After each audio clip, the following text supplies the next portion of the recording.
Okay, so when we are talking about the password security, right, having a very strong password, it is one of the crucial element of our cyber security, right? Because our passwords, they will be acting as the first line of defense against the unauthorized access, right, to our accounts, whether they are your online accounts or they are our personal accounts over there, right, which are carrying our information, our data, right? If we are using a weak or a easily guessable password, right, so those passwords they can leave our accounts vulnerable to various types of cyber attacks over there, right? So it will be putting our data, our privacy at risk, right? So a strong password, it should be having a good length, right? We will be using the long password because the long password they are more secure, right? Because they will be having lots of combinations, the characters, and will be more difficult for the attackers to crack them using the brute force attack,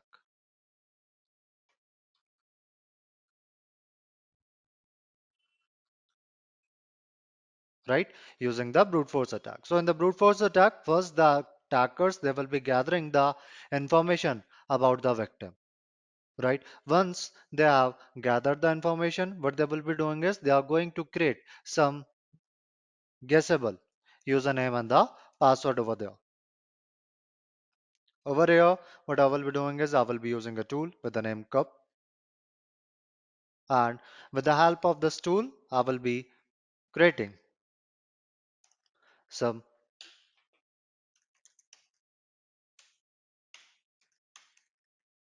credentials over here.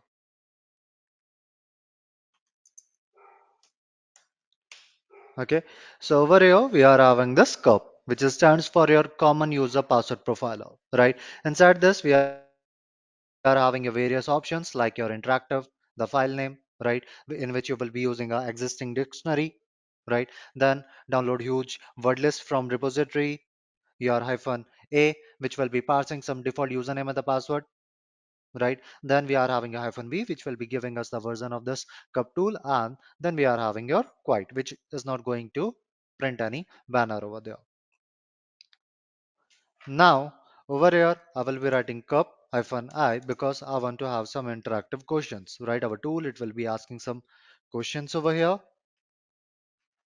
and depending upon the information which we will be giving, right, it is going to create a word list for us, right? So over here, like I'm giving the first name as Jack, Jill.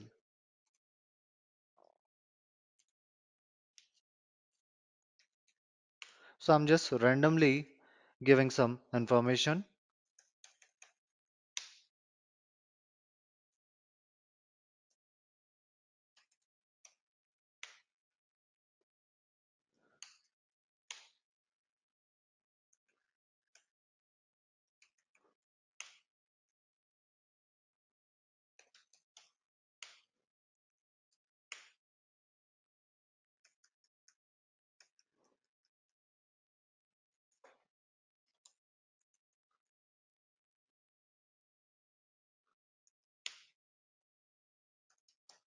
Tiger company's name I'm writing as certified hackers.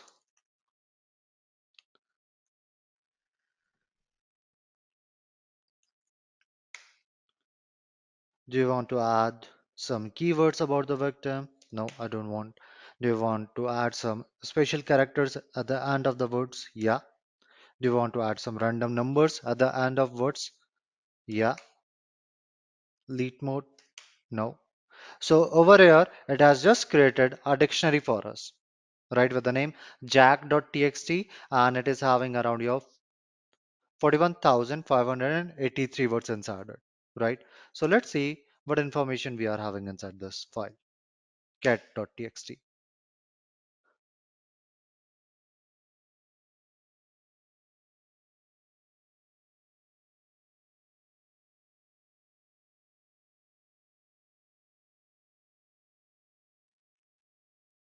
Right, so that is how the attacker they will be first gathering the information, and depending upon the information they are going to create some guessable username and the password. Along with that, the attackers, they are also using the dictionary based attack for cracking the password, right? Inside that, they will be using a dictionary, right? So in the dictionary based attack, the attacker will be having the dictionary which will be containing all the alphabets we are having, along with the uppercase and the lowercase, the special characters, the numerics, share word list,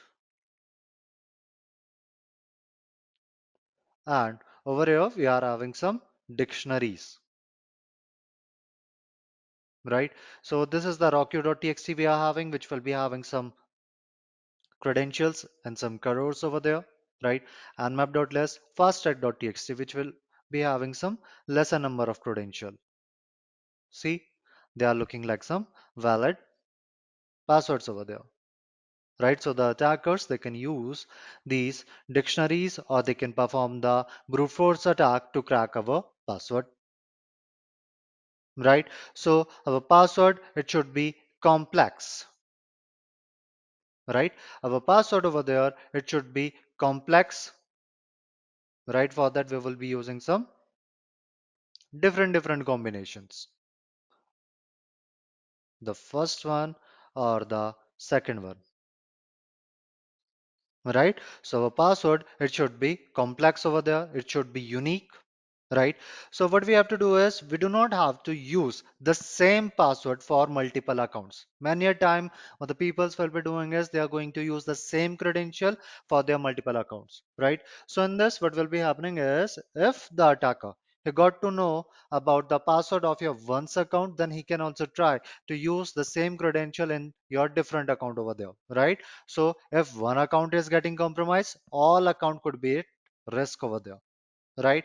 You have to avoid using your personal info,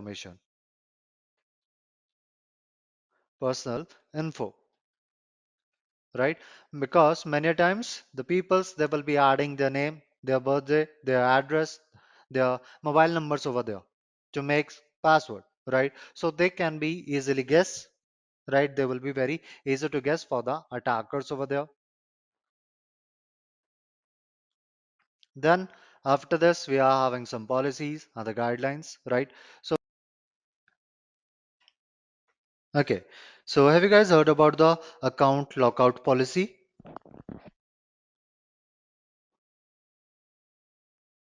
Right? So in the account lockout policy, what will be happening is if we will be giving our credential wrong time, right? If we will be, you can say wrongly writing our credential over there, right? Then our account, it is going to get blocked, right? After a specific number of unsuccessful login attempts over there, right? So you guys have seen in your mobile phones, if we will be giving the wrong password for 5 times, then our mobile phone, it is going to lock for a minute. Then after a minute, again we will be giving our credential like 3 times. Again we will be giving our wrong credentials over there. Our mobile phone, it is going to lock for your 10 minutes and so on, right? So that is what we are having your account lockout policy, and it can mitigate the risk of your brute force attack, right? It can mitigate the risk of your brute force attack. We are having the multi-factor authentication, right? We are also having our password storage and encryption, right? What we will be doing is we are going to store our password in a secure location, in a secure storage, right? And inside that we will be using our encryption, we will be having our hashing over there, right? So this is going to protect the user credential from the unauthorized access even at the time of your data breach, right? We will be also having your password recovery procedures,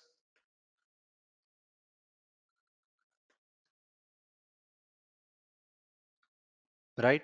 So in this password recovery procedure, right, we will be establishing a secure and a user-friendly password recovery process, right? So that it will be helping us to regain our accounts without compromising the security. So have you guys seen the recovery email? or the recovery mobile number and the Gmail, this option, right? So over there, what we can do is we can recover our, you can say, password over there, right? We can again create our password. Let's say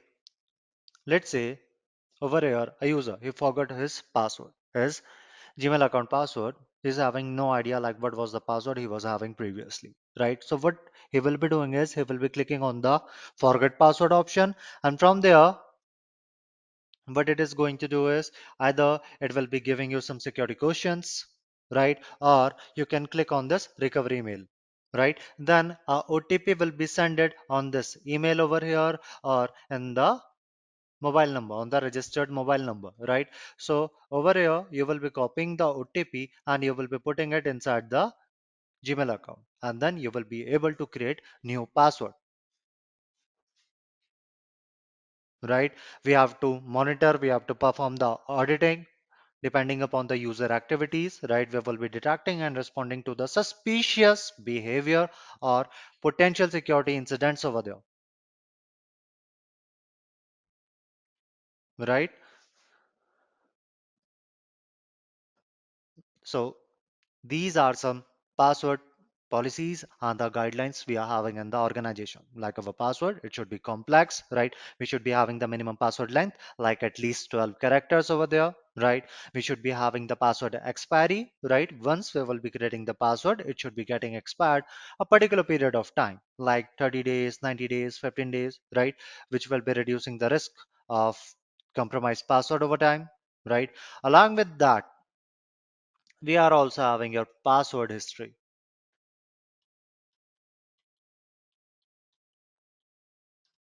right? We are having your password history over here, right? So in this password history, what we can do is the users, they won't be allowed to use the last used password or minimum, like in a minimum number, we are having the 10, right? Approximately, we are having these 10 minimum numbers over there, right? So in these 10 minimum number means to say that we cannot use the last 10 used password over there to create new password, right? If we will be writing, like let's say the ninth password which we have used previously, right? So it was like hello, right? So over here we cannot create a password like hello, right? It will be giving us the error, right? So that is what we are having your password history, which will be preventing the users from cycling through a small set of passwords.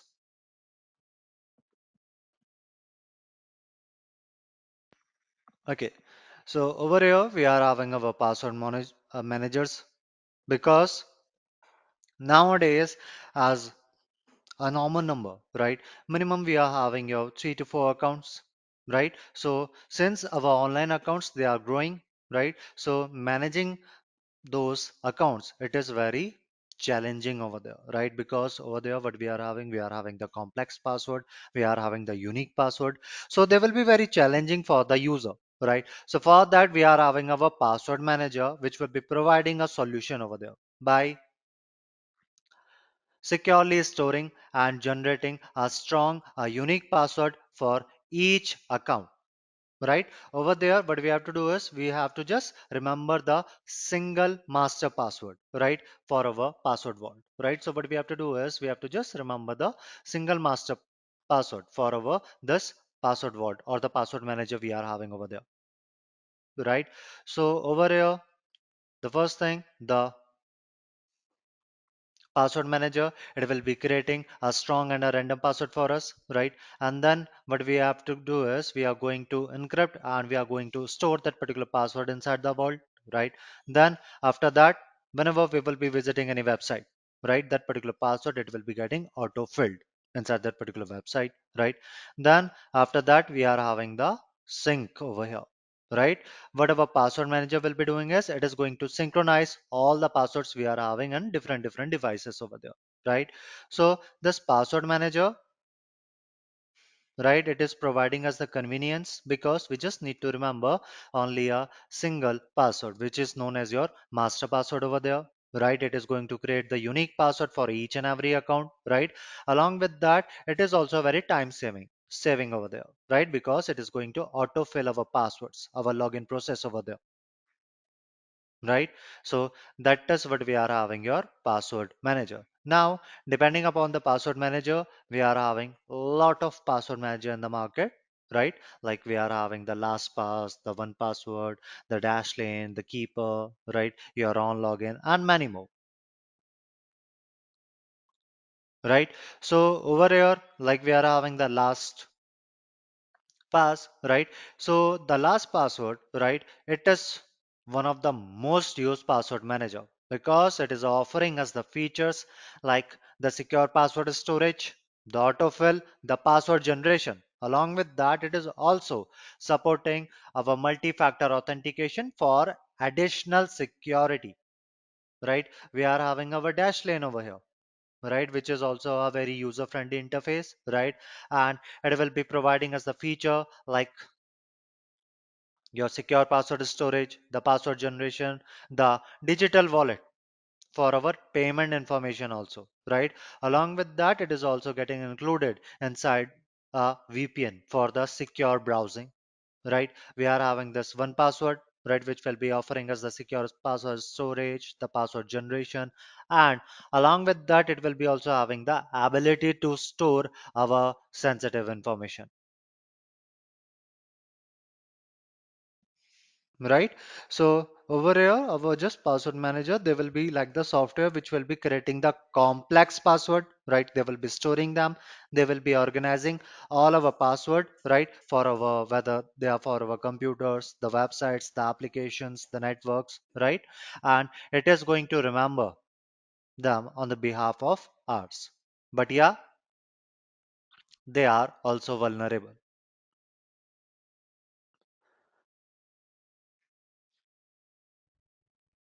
right? Like inside that, they will be having flaws, right? Like we are having a LastPass, we are having the one password, we are having a dash lane, right? And we are having plenty of them, right? So the peoples, what they are doing is they are installing them, and if you guys will be looking for their installation, you will be finding that more than, you can say, millions of installation for these password manager over there, right? But still, if they are having any errors in their code, right, they are having some errors in their encryption, then yeah, they can still be vulnerable over there, right? Like to the attack, like your residue attacks we are having your sniffing, right? So these are some common attacks we are having against the password manager, right? So since we are discussing about the vulnerabilities in our password manager, right? So let's say we are having this one password, right?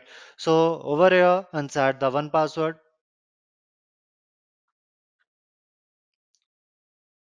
our, you can say, the titles we are having, the URLs we are having, they are not encrypted, right?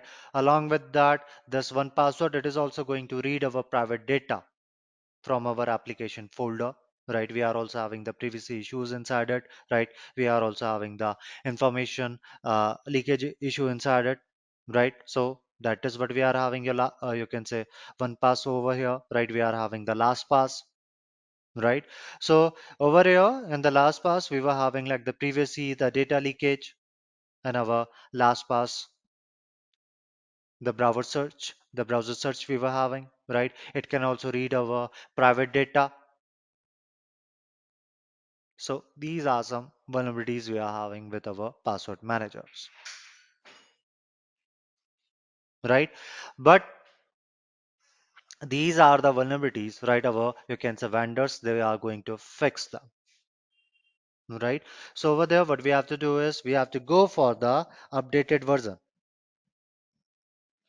right? We have to go for the updated version over there, right? We have to update our password manager application as soon as possible, right? Because if the attackers, they will be having the information, right, like how they can exploit them, right? What they will be doing is they are going to exploit them, right? But in the same time, we will be also getting the patches, right? We will be getting the updates, so we have to update them so the attacker, they won't be able to compromise our passwords over there,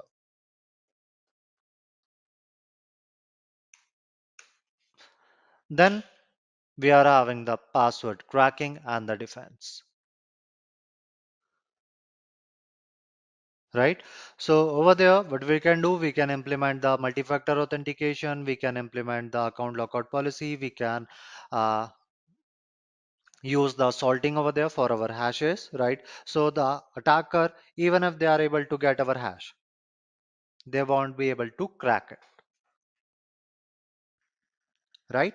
Like over here, let's say this is my password, PASSWORD, right? Let's say this is the password I'm having. Now this password, it will be getting stored in the hash format, right? Now after getting hash, it will be looking something like this, 1234, right? So with the hash, what we are going to do is we are not going to keep our hash the same way in our database, no, right? Along with our password, we will be adding salt, right? And the salt, we are going to add some random characters like password 1212 ABC, right? Then we are going to create the hash of it, right? Now the hash, it will be looking like your 1A, 2A, 3, 4A, right? Now it will be getting stored like this in our database, right? So over here, what we are having is we are having a tag name rainbow table, right? So in the rainbow table, what we are having is we are having the computed database inside it, right? And which these platforms, they are going to create the hash of almost each and every characters we are having, each and every guess we are having for the password, right? And then they will be storing them inside it. Like for your ABC, they will be having the hash like your 123, right? For one for 1234, let's say the you can say hash they will be having it will be looking like your ABC D, right? So whenever the user, he will be copying, right? The attacker, he will be copying this hash from inside our database, right? He will be going inside these rainbow table, these pre-computed table, and he will be putting over there. Now, this table, what it is going to do is it is going to map out this 1234 inside its database, right? And from there, it will be finding this 1234 over here. Then it will be giving us the okay, so over here we are having different algorithm for our hashing, right? I'm going to use the default one, which is your MD2, right? So from here, I will be creating some password. Let's say this is my password I'm having, password, right? Then I'm going to create the hash of it, right? This is the hash we are having. Copy it, and I will be going inside these computer tables we are having. I will be putting over here. I'm not a robo, cars, verify, crack hashes. Right, so over here you can see it has just cracked the password, right? And we are having our password in the plain text, right? So the rainbow tables, they will be looking like this,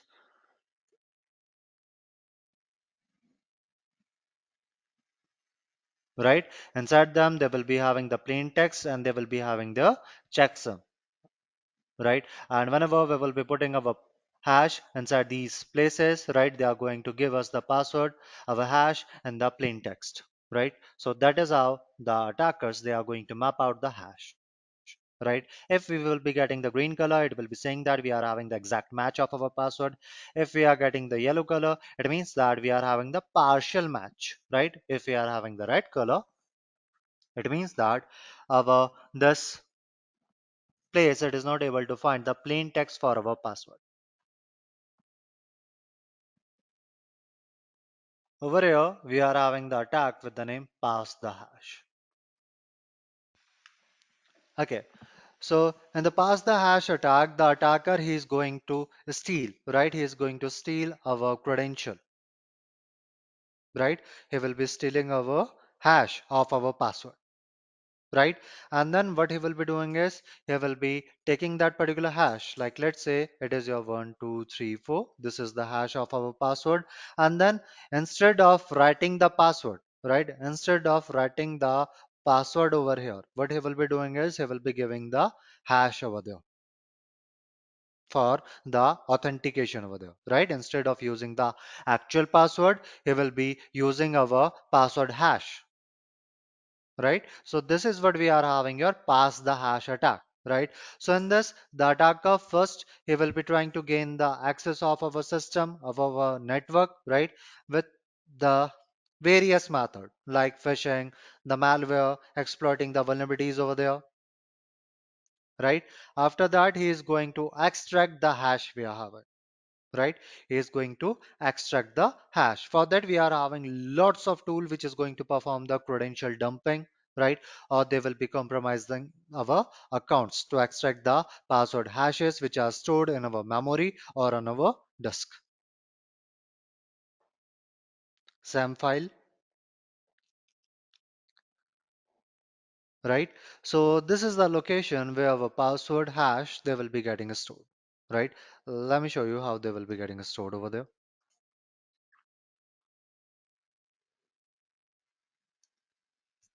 All right. So over here on the screen, you can see, right, this is the content we are having inside the SAM file, right? This will be our administrator and the credential for the administrator we are having as your 500, right? Other than 500, there will be, you can say just the user or some different accounts. But if you are having a 500, that means that that will be our administrator account. So this is the LM hash we are having, right? So previously our password, they were getting stored inside it. Then we are having our NTLM hash, right? So after that, our password they are getting stored inside this location, right? So that is how our password they will be getting stored inside our Windows system over there, right? So from where the attacker he can grab these hashes, right? And then he will be trying to crack them. So once he will be able to grab these hashes, right? Once he is able to grab these hashes, and let's say he was trying to crack them, he was trying to map these hashes over here, but he was not able to map out, right? So what he will be doing is he will be performing the attack with the name pass the hash, right? And then instead of giving the real password, he will be using the hash of that particular password, right? So that is what we are having here, pass the hash, right? So once the attacker he has stolen our password hash, right? Then he will be trying to authenticate to some systems, right? Without knowing the actual password, which will be allowing him to move laterally within our network, right? He can also escalate his privileges. He will be expanding his control over there,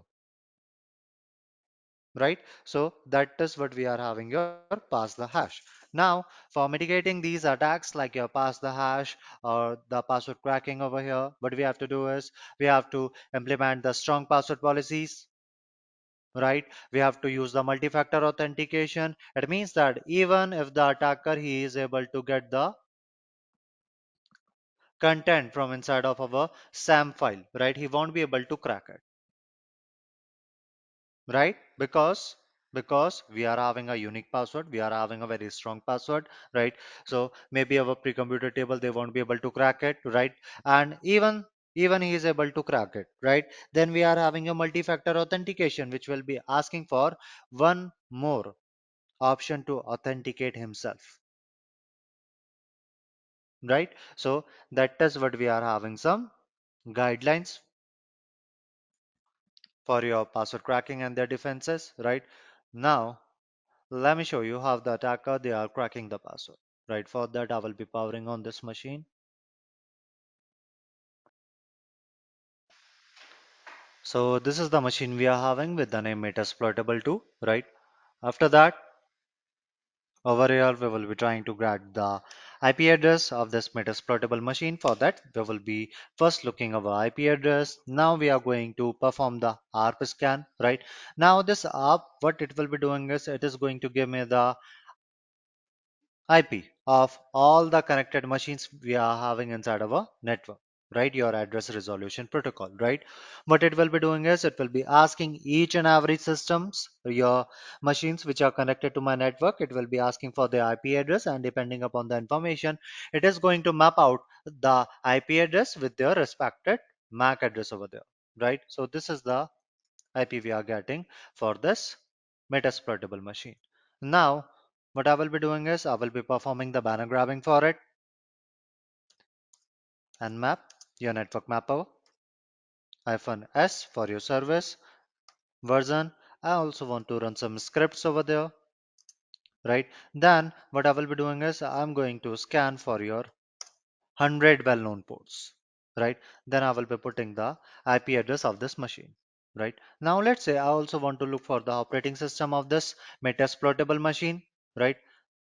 Then I also want to see what is happening in the background. So for that we are having your verbosity, right? So in the nmap we are having the three levels of verbosity, right? We are having the three levels of verbosity which will be giving us the information like what our tool it is doing in the background, right?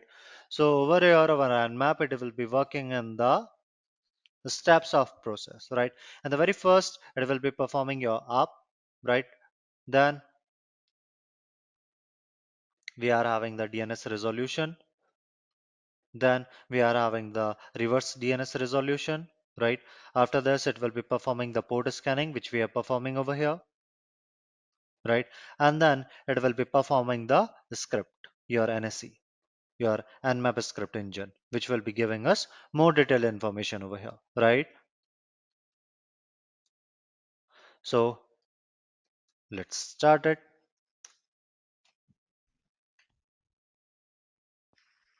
See over here, you can see it is saying that initiating ARP ping scan, DNS resolution. Then we are having our port scan over here, right? It has just discovered some ports.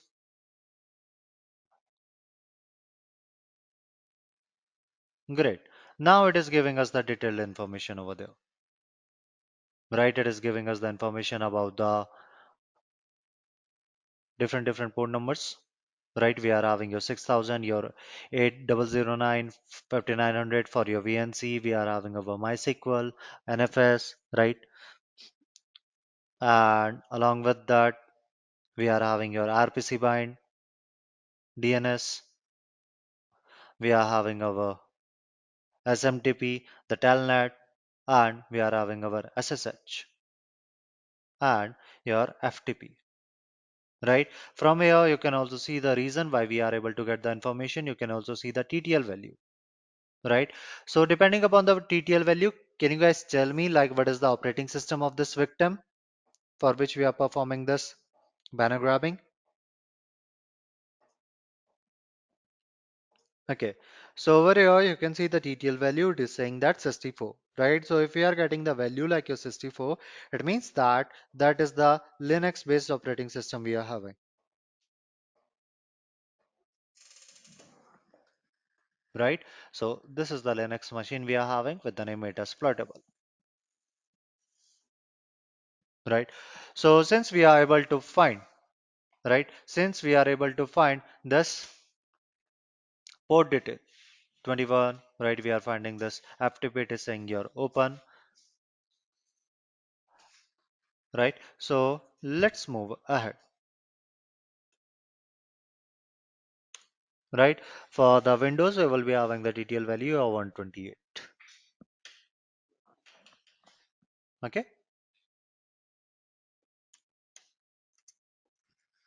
so previously we were scanning for the 100 well-known ports over here, right? Over here you can see we were getting the information about the 100 well-known ports, but now what I will be doing is I will be just scanning for this TCP, this FTP over here, the port number 21, right? Along with that, I'm not going to use the default scripts which we have used previously, which we were giving us the all these information, right? We were having this option here hyphen SC, right? We were having this option C written over here, right? Which will be running the default script for us. Instead of that, we will be writing a script one, right? Which will be giving us the information about the vulnerabilities which are associated with this port number we are having. So let's see.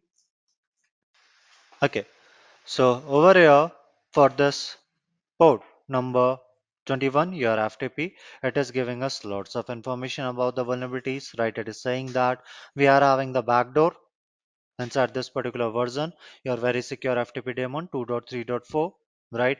And if we are going to exploit it, then the result will be like this: UID 0 root, group ID 0 root, right?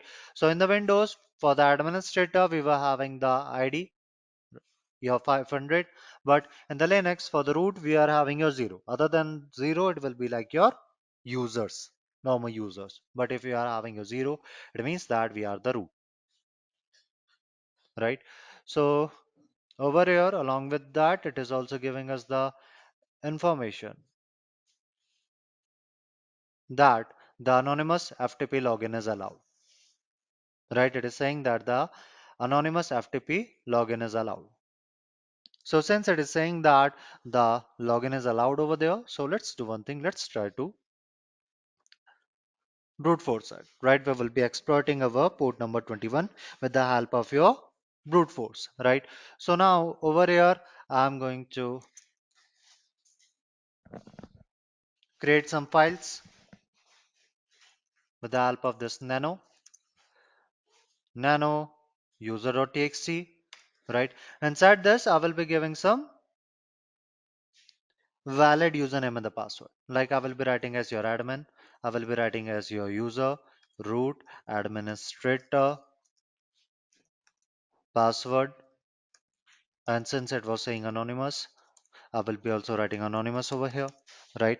Then I will be writing like MSF admin, the service, right? So let's keep it all these information till here. I will be also copying it. Copy selection, Control X, Y, and hit enter. Now I will be having a file with the name user.txt, this one. Then I will be also creating a password file, pass.txt, and I will be pasting all those credentials here. Control X, Y, and hit enter. ls. Now we are having two files with the name user.txt and the another one we are having with the name pass.txt over here, right? Then we are having our tool with the name Hydra, a password cracking tool. -h for the help, right? So it is saying that Hydra by this, please do not use in military or secret service organization or for legal purposes. This is non-binding. These ignore laws and ethics anyway, right? So this is the syntax we are getting over here for writing our command, right? And these are the options we are getting inside it, right? Like we are having your -l, which is for the login file, right? Which will be having the login name. We are having your -p, which is for the password. So let's try to crack it. And this is the example we are having for writing our command, right? So over here, I will be writing hydra hyphen capital L, right, for our user file, which is your user.txt. Then I will be writing hyphen capital P, which is for the password.txt. And then we will be providing the IP address of this victim, right, your metasploitable machine over here, which is your 132, right? And then we will be writing the name of the service, which we are trying to exploit over there. Hit enter, and it is going to crack some passwords for us, right? So whatever information we have written inside those files, it is saying that we are having 11 valid passwords over there, right? It is able to find 11 valid passwords over there, right? So let's try to get the access of the FTP by using these credentials which we have discovered. I will be writing your FTP and then I will be writing the IP address of this machine, right? Then it will be asking for the username and the password. So let's try this user,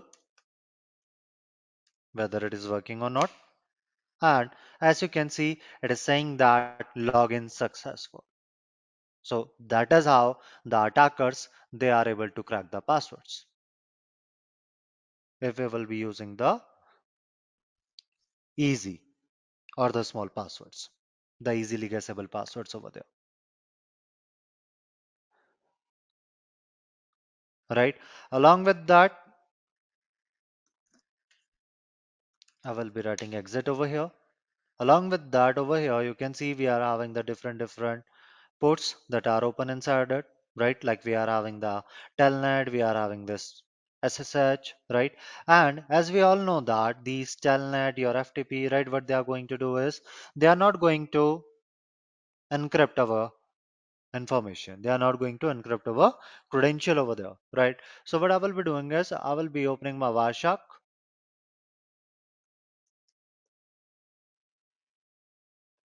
and over here I will be writing simply telnet, and I will be giving the IP address of this machine, of this victim, telnet, and hit enter. So it is trying to connect with it. Let's see whether it will be able to connect or not.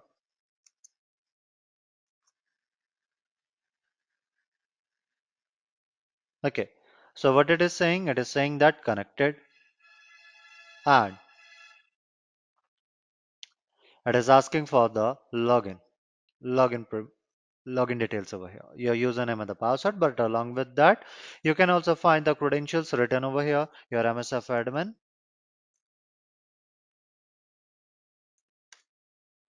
MSF admin, right? So it will be giving me the error because of this MSF admin, MSF admin. Right, and after this we are getting the access of this metasploitable machine. If I will be doing the if config, and you can see it is giving us the information about this 132. So over here I'm going to stop it, right? And now I'm going to follow this stream. And over here you can see the credential which we have written. So previously we have written like this, right? And after that, we have given our credential like this, your MSF admin and your MSF admin. So that is how the attacker they can perform the interception, and they will be able to understand like what is the password we are having, right? So over here, what we have done is we have cracked the password, right? We have performed the brute force attack, right? For that, we were using our Hydra tool. Yeah, it is going to create the session, right? So for that, I'm going to open my tool with the name Metasploit Framework, right? So we are having this tool Metasploit Framework over here, right, which will be used for the which will be used by our analysts as well as by the attackers, right? So it will be used for the exploitation, along with that for your vulnerability assessment also, right? It is going to provide us the information about the vulnerabilities we are having over there, right? Along with that, what we can do, we can also use those vulnerabilities to exploit with the help of this Metasploit tool we are having, the MSF console. All right. So over here we are having our MSF console, right? Your Metasploit framework, right? So we are having this Metasploit framework for performing the vulnerability scanning over there, right? For exploiting those vulnerabilities also, right? So inside this we are having the different modules, right? Like we are having the exploits, we are having the auxiliaries, right? So we are using our exploit to breach a particular vulnerability to take the advantage of a particular vulnerability. We are having the auxiliary, right? So we are not using the auxiliary for exploitation purpose. Instead of that, we are using this auxiliary for performing the vulnerability scan for us, right? It will be performing the scanning for us, right?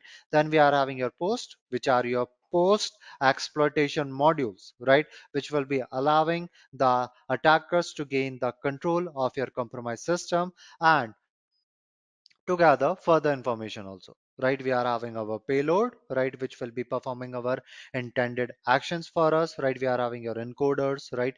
Yeah, which will be helping us to bypass our payload which we have created. Because if I will be directly sending you my payload, let's say it is a Trojan, right? Your defender, it is going to block it, right?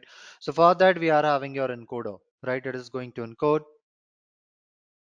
my payload over there, and it will be making sure that it is able to reach your machine, right? Then we are having a NOPS, which stands for your no operation, right? So we are using this NOPS whenever we have to perform the attacks like the buffer flow, right? So inside that we are having your knobs. Okay, still it is taking time. No worries. So what we will be doing is we will be looking into these session later on. So many times these machines they are taking a bit amount of time. Okay, so against these password cracking, what we have to do is we have to use the strong password, we have to enable the multi-factor, we have to also employ the strong encryption methods, which is going to also protect our hashes which are stored inside our memory or inside our disk, right? Along with that, we can also perform the segmentation of our network, right? Which is going to restrict the attack like your lateral movement. It will be also going to limit the impacts of our compromised systems, of our compromised accounts over there, right? And along with that, we can also control and monitor the privileges to reduce the risk of our attackers gaining the access to our sensitive data over there, right? Then we are having the multi-factor authentication. So in the multi-factor authentication, right, we are going to add some additional measures over there, right, which is going to add the extra layer of security beyond our traditional passwords, right? Like over here, you can see I'm having this account and my Proton, right? So what we can do is we can enable this two password mode, right? We can enable this two-factor authentication by using the authenticator app, right? What is it is going to do is it is going to verify our identity with an time-based one-time password from the authenticator app, right? So it will be sending us a OTP. Along with that, in our two password mode, what it is going to do is when I will be logging in inside this Proton account over here, right? It will be asking for a credential. Then when I will be trying to access my emails inside it, then again it is going to ask for a password over there, right? So that is what we are having this two password mode,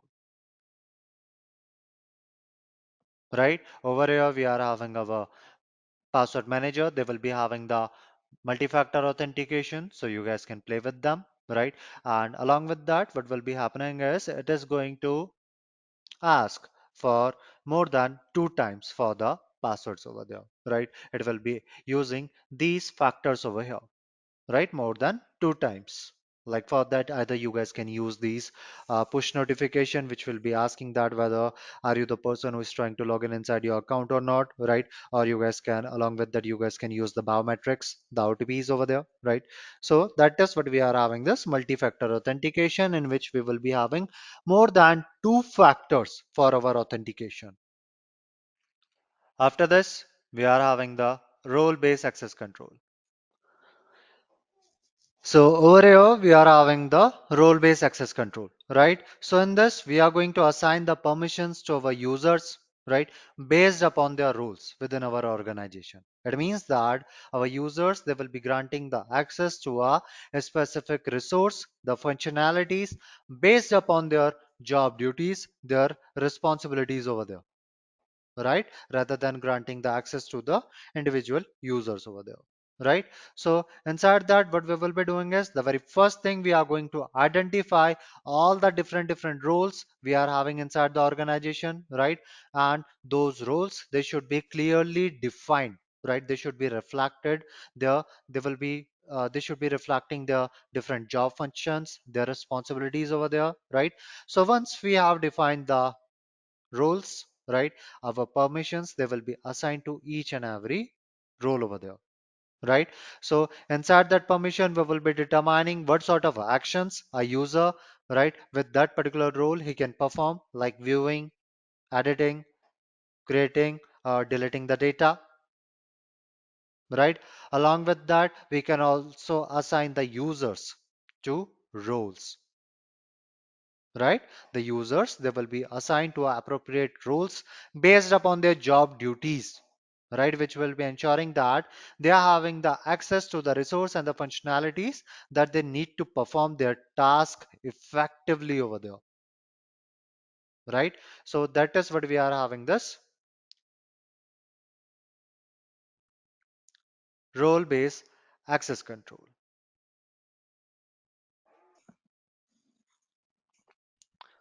But when we will be having all these standards, the users, right, the customers, they will be having a greater trust in those organizations over there, right? Like we are having our UPI applications. If you guys will be looking into the bottom of them, you will be finding that PCI DSS written,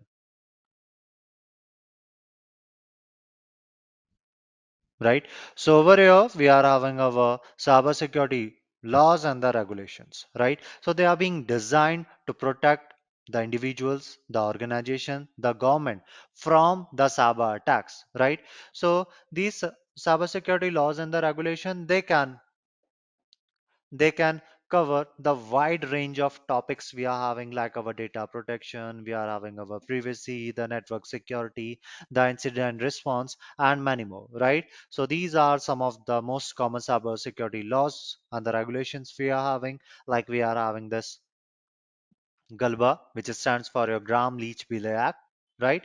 So this GALBA, what it will be saying is like the financial institution, right? What they have to do is they have to protect the customer's data, like our security numbers, we are having our credit card information, right? So all those financial institutions who are having our information, right? How they are storing those information, how they are processing those information, they have to do all those work in a secure manner, right? That is what we are having your Gram Leach Bill Act over here.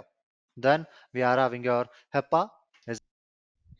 Okay, so we are having your HIPAA, which stands for your Health, Insurance, Portability, and Accountability, right? So over here, your HIPAA, it will be saying that our PHI, right? Our PHI, it shouldn't be getting disclosed, right? It shouldn't be getting shared without the knowledge of an individual over there, right? So over here, all the healthcare, right? The providers in the US, right? So they have to protect the privacy, the security of the patient's health information they're having, right? The PHI they are having, right?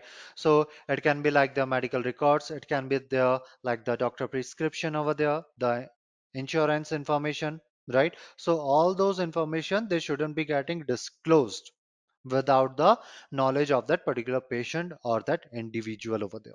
That is what we are having your HIPAA, right? Then we are having this PCI DSS, right? Which stands for your payment card industry data security standard, right? So over here, your PCI DSS, it will be making sure that the card holder's information, whether it is a debit card, credit, master, rupee, e-purse, or etc. Right? It should not be getting compromised. And your PCI DSS, it will be applying to all the entities who are involved in your payment card processing over there. Right? So that is what we are having your PCI DSS. Then we are having your GDPR, your General Data Protection Regulation over there, right? So this GDPR we are having for the European peoples, right? And it will be saying that the information of the European peoples, it shouldn't be taken without their knowledge, without their consent over there, right? If you are taking their information, then you have to ask their permission over there, right? You have to tell them where you will be using their information, right? In a very simplest manner, right? So over there, this GDPR, it will be providing, and this GDPR, it will be providing the individuals over there, right, to control over their personal data, right? And if someone is trying to impose them, right? So for that particular organization or the individual, right, they will be having some significant obligations over there,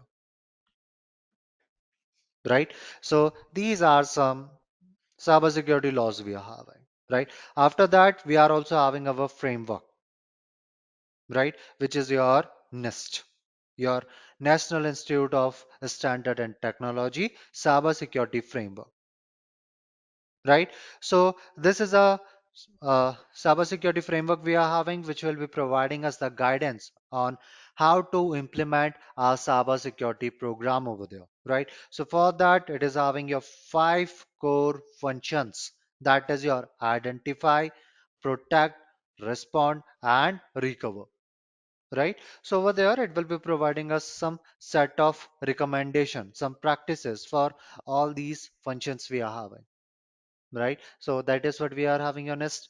Then we are having your ISO IEC 27001, right? So over here, this ISO 27001, it will be specifying the requirement for implementing, maintaining, and improving our information security management services over there within the context of a particular organization over there, right? So that is what we are having this ISO over here, right? So these are some cybersecurity laws and the regulations we are having, right? So with the help of them, we can protect our personal data from your unauthorized access, use, disclosure, destruction, right? Along with that, we can reduce the risk of our financial losses due to the data breaches, right? We can protect our organization's reputations with the help of them, right? So these are some benefits we are having of these cybersecurity laws and the regulations.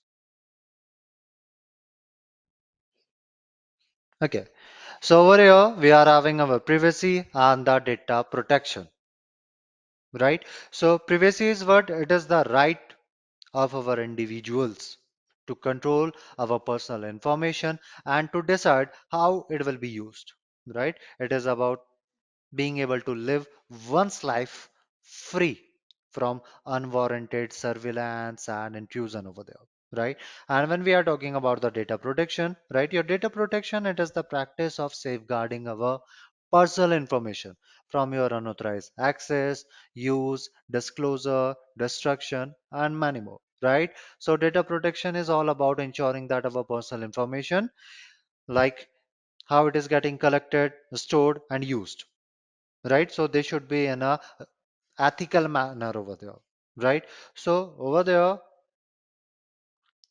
are some numbers of laws and the regulations, right, which are in place to protect our privacy and our data protection, right? And over there, these laws, right, and the regulations, right, they will be requiring our organizations to collect our personal information only for your specified or the legitimate purpose, right? Along with that, our personal information, right, it should be getting processed in a fair and in a transparent manner over there, right? Our organization, they're required to implement the appropriate security measures to protect our personal information from the unauthorized access, the use, the destruction over there, right? They have to allow the individuals to access and to correct our personal information, right? Along with that, whenever they are disposing of our personal information, it should be done in a secure manner when our personal information it is no longer needed, right? So for that, we can have the components for our privacy and the data protection, like we can have the technical safeguards,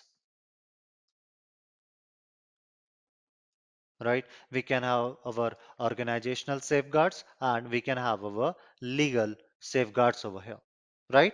So in the very first, we are having our technical safeguards, right? So the technical safeguards are the measures that are taken to protect our personal information from the unauthorized access, their use, their disclosure, their alteration, and the destruction over there, right? So over there we can use like the encryption, the firewalls, the access controls inside the technical safeguards. Then we are having the organizational safeguards, right, which are the policies and the procedures that are in place to ensure that our personal information, right, how it is handled, it should be, you can say, done in a responsible manner, in a ethical manner, right? So for that we can include our data retention policies, the data breach notification procedures over there, right? We can also implement the trainings for our employees, right? Then we are having the legal safeguards, right? So legal safeguards are the laws and the regulations that are being governed, right? That are being governed to like how our organization, they will be collecting, they will be using, and they will be disclosing our personal information over there, right? So for that, like we are having your GDPR, we are having your CCPA, we are having your DPA, we are having many more, right? So these are some components of our privacy and the data protection over there, right?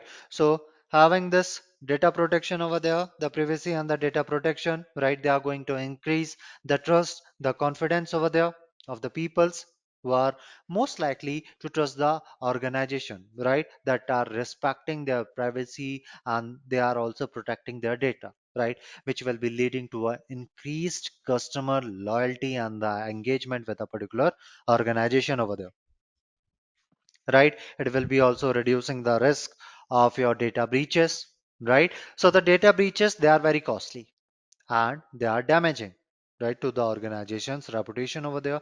So if we are implementing the strong privacy and the data protection measures, so they can help to reduce the risk of these data breaches over there. Along with that, the organization, they have to comply with the privacy and the data protection laws and the regulations, right, which are less likely to face the legal or some other issues, right? So over here, you guys have seen whenever we are visiting a website, right, it will be asking to provide our name, our email address, and some other personal information, right? So that website, right, it should have some privacy policies which will be explaining it, how it will be collecting, using, disclosing our personal information, right?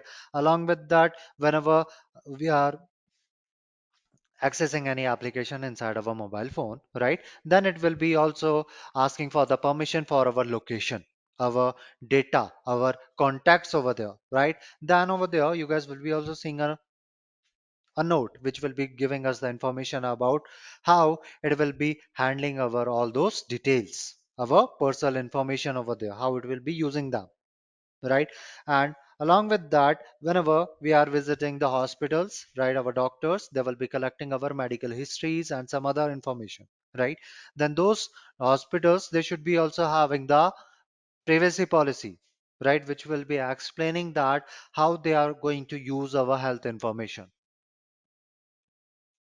right? So that is how we are using the privacy and the data protection in our real life scenarios over here.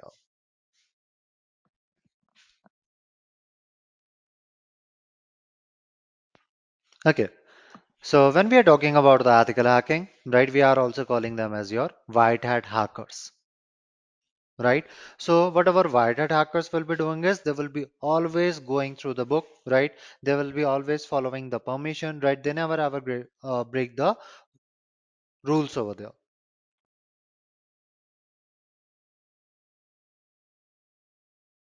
right? So our white hat hackers are the hackers who are having the sound knowledge of your system and the network, but what they will be doing is they will be utilizing their knowledge for your constructive purpose, not like the black hat hackers who will be utilizing their knowledge for the destructive purpose, right?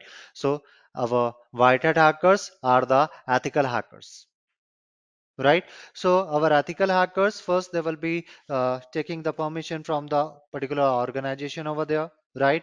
And then what they will be doing is they are going to identify and they will be trying to fix the vulnerabilities inside that particular organization, right? So our ethical hackers, they will be using their knowledge, their skills to scan the system for the weakness, and then they will be creating the report over there of all the findings of all the tasks they have done, right? Then after that, the organization, right, they will be responsible for it if they want to mitigate a particular vulnerability or not, right? So over here, that is what our ethical hacking. right? But when we are talking about the responsible disclosure over here, right?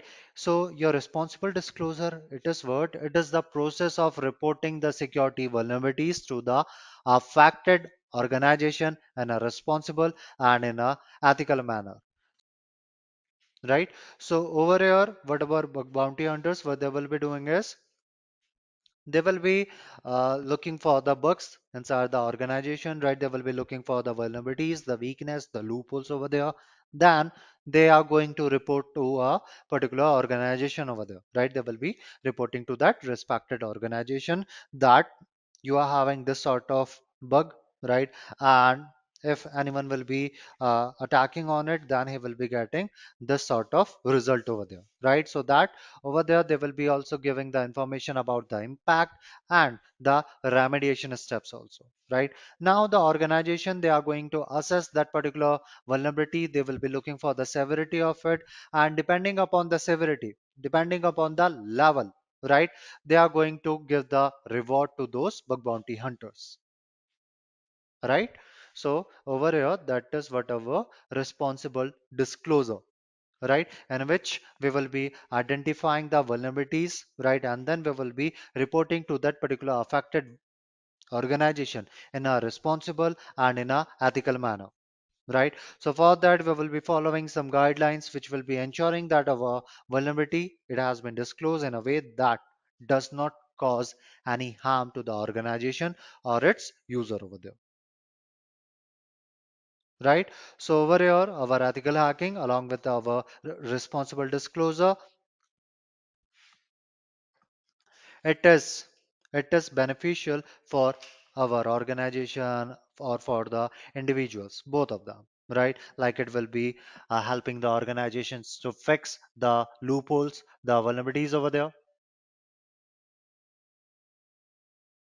right, which can be exploited by the attackers, right? Along with that, it will be reducing, right? It is going to reduce the risk of our data breaches we are having, right, which are very costly and also very damaging for our organization's reputation, right? If we are able to identify the bugs, right, the vulnerabilities, right, we will be fixing them, right? So over there, the attacker, he won't be able to compromise them.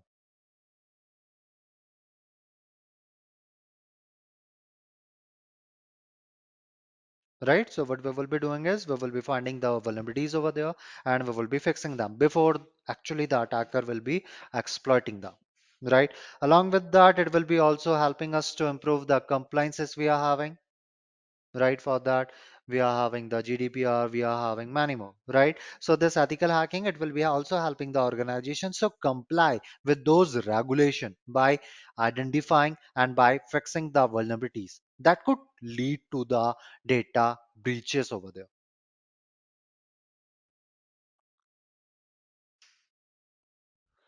right? So that is how our ethical hacking and your responsible disclosure, it can help the organization, right? And when we are talking about an individual, about a person over there, right, then it can help to identify and to fix the vulnerabilities in the software and the website which can be exploited by the attackers, right, which will be making a safer environment for the individuals to go online,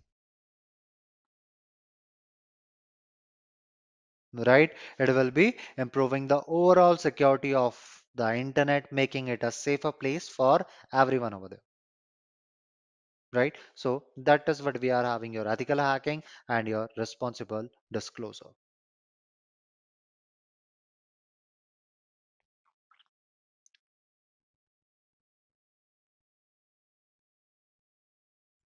right? Uh, Over here, we are having the different team. Like we are having the red team, we are having the blue team, we are having the yellow team, we are having the purple team, right? White teams and many more, right? So our red teamers, they are the pen tester we are having, right? Your blue teamers are the defensive peoples we are having.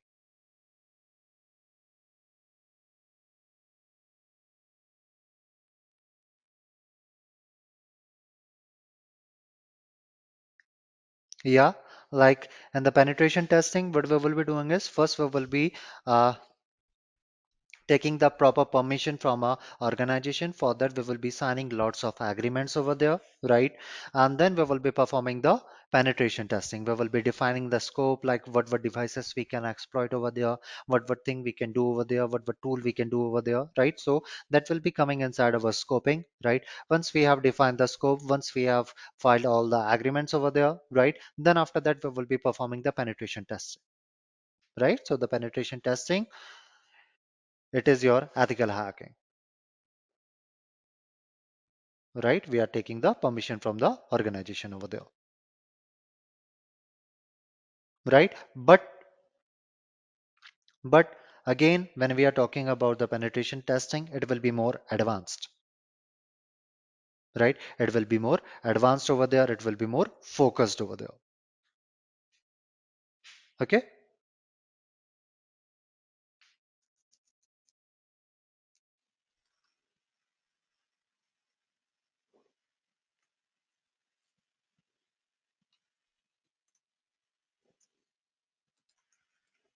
If config scan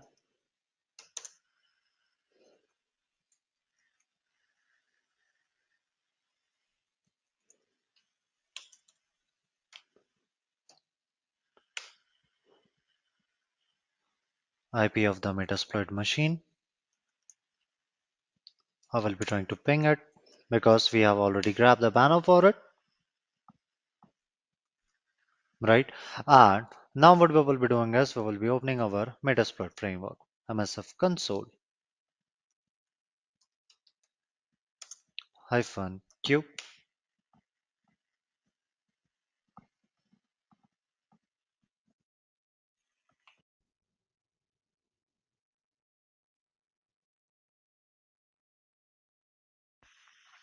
and the new terminal sudo su, I will be creating the user and the password file. Nano user.txt, user admin, administrator, service, root, account, anonymous,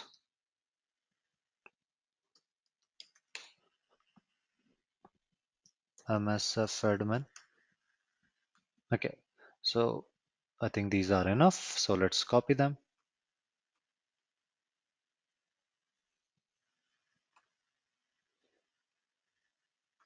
Control X, Y, and hit enter. Nano pass dot txt, paste them, Control X, Y, and hit enter. Now come back to the previous terminal, right? So over here, what we will be doing is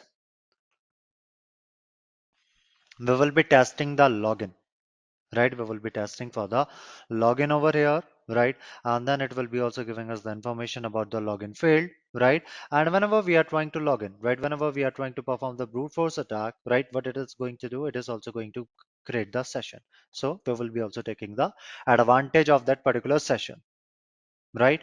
So over here, let's search for the auxiliary, your telnet login underscore login. Hit enter, and this is the auxiliary we are having. Now over here, for using the options, right, what we can do, either we can copy the whole name from your auxiliary till the login, or you can give the serial number of it. So I will be just writing the serial number, which is your 0. Hit enter. You can see it is your telnet login check scanner, right? Now we are inside this particular auxiliary we are having, right?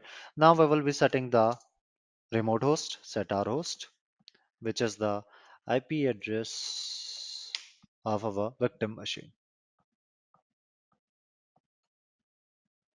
right? Then let's see the options we are having inside this. Show options, and over here what we have to do, we have to set the user file, we have to set the password file, and this is the R host which we have already set, and this is the R port, right, which is already, you can say, configured over here, then we are having your stop on success, which is your false, right? So what it will be doing is it will be stop guessing when credential works for a host, right? So we will be, you can say, putting it as your false because we want to see all the credentials which are working inside this, right? We do not want to stop once it will be finding a correct one, right? So after this, we will be setting the user file, because if we won't be specifying the user file, what it will be doing is it will be using the default one and then it won't be able to find the credential. So let's move ahead. We will be telling it the location, which is your home, Shane, and then user.txt.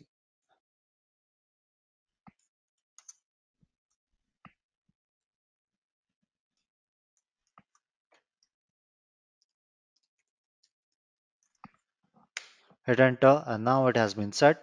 Now we will be setting the password file, pass underscore file,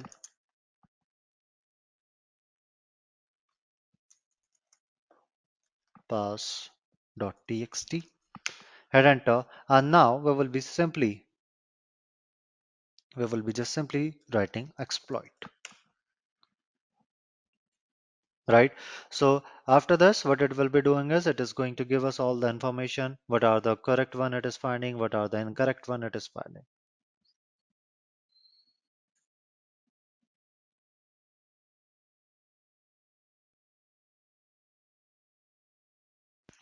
Okay, so over here you can see we are having a login successful, service,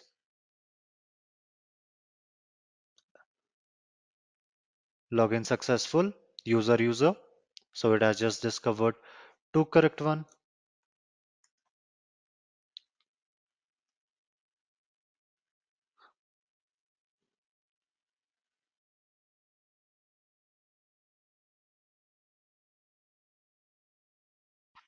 Okay, now you have seen like over there how many credentials we have given. We have given around your 7 to 8. But for 7 to 8, we are having these numbers of login attempts, right? So over here it is saying that command shell session 3 open, right? It has open 3, you can say, session over there. One is for your MSF admin, one is for your service, and one is for your user. So over here, since it is finding the information about the correct credential, right? But in the meantime, it is also opening a session over there, right? So let's try to connect with those sessions, right? So for that, I will be simply writing as your sessions to see what are the active session we are having. So let's try to connect with them. Sessions first, interacting, starting interacting with one, and now you can see we are having your user at Metasploitable. If I will be writing your ifconfig, I will be hitting enter, then you can see I'm having the access of this Metasploitable machine. Right, we are taking the advantage of that particular session. So whenever our tool they are trying to, you can say, find the correct credential, they are also creating the session in the background, right? And for whatever thing we have done so far over here, right, lots of logs will be generated inside the victim machine. If the victim, he will be looking inside the logs, then he will be getting the idea that someone was trying to get the access of it, and over there he will be also getting the idea that someone also got inside his system from looking into the logs,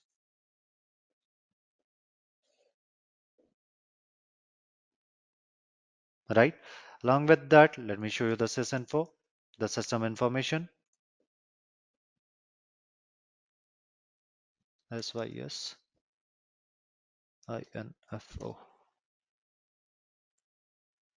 Okay, so the program, it is not installed. So it is not installed over here. No worries. We can also look what are the commands. Let me get a shell because it is not responding that much. Who am I? It is saying that user. If I will be writing ID to see whether I'm having the root access or not, so for that I'm writing as your ID. I will be hitting enter and it is saying that 1001, 1001, 1001. But over here, if I will be writing add ID, then you can see it is giving me 0. But if I'm writing ID inside this metasploitable machine, it is giving me 1001. I'm having the root access or I'm just having the user access. Okay, so as I was saying that previously, if we are getting the credential like 0 in the Linux, right, it means that we are having the root access. But over here, you can see the ID it was giving us, it was your 1001, right? So other than 0, all are just the user access, right? They are not having the root privileges, right? So if we will be getting a 0, it means that we are having the root access. So that is the difference we are having over here. Okay, so that is how we can take the advantage of the session of our password cracking tools.